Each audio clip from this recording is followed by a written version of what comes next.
একটি 7-8 বছরের শিশু আজকে বালিডাঙ্গি চৌরাস্তা জামে মসজিদের গেটের সামনে ফজরের নামাজের পর মুসল্লিরা তাকে দেখতে পায়।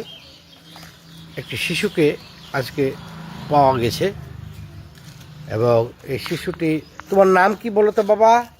রমজান। রমজান। বাসা কোথায়? বাড়ি বাড়ি বাড়ি দিনাজপুর ফুলবাড়ি। দিনাজপুর ফুলবাড়ি। বাবার নাম কি? নূর মোহাম্মদ। নূর মোহাম্মদ। তুমি কিভাবে আসছো? আমি খাবার নিতে গেছি, এখানে একজন মুখ চিপে গাড়ি উঠেছে। তোমাকে কে নিয়ে আসছিল? আমি জানি না। জানো না? তোমার দিনাজপুর কোথায় বাড়ি? শুনিয়াপাড়া আমাদের বাড়ি। শুনিয়াপাড়া। আবার ডায়াবেটিস মোড় বুঝতে বললা? ডায়াবেটিস আমার আব্বুর দোকান। আব্বু কিসের দোকান করে? চার দোকান। হ্যাঁ, চার দোকান। চার দোকান করে।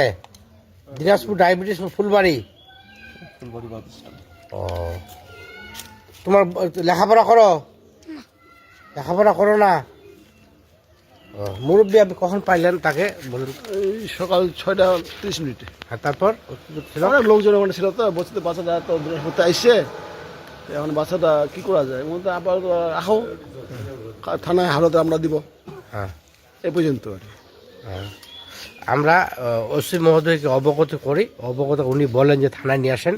হ্যাঁ, বর্তমানে শিশুটিকে থানার হেফাজতে দেওয়া হয়েছে। কোনো হৃদয়বাহী ব্যক্তি যদি তার পরিবারের খোঁজ পেয়ে থাকেন, আপনারা দ্রুত বালিডাঙ্গি থানায় এসে শিশু বাচ্চাটিকে নিয়ে যাবেন। ধন্যবাদ।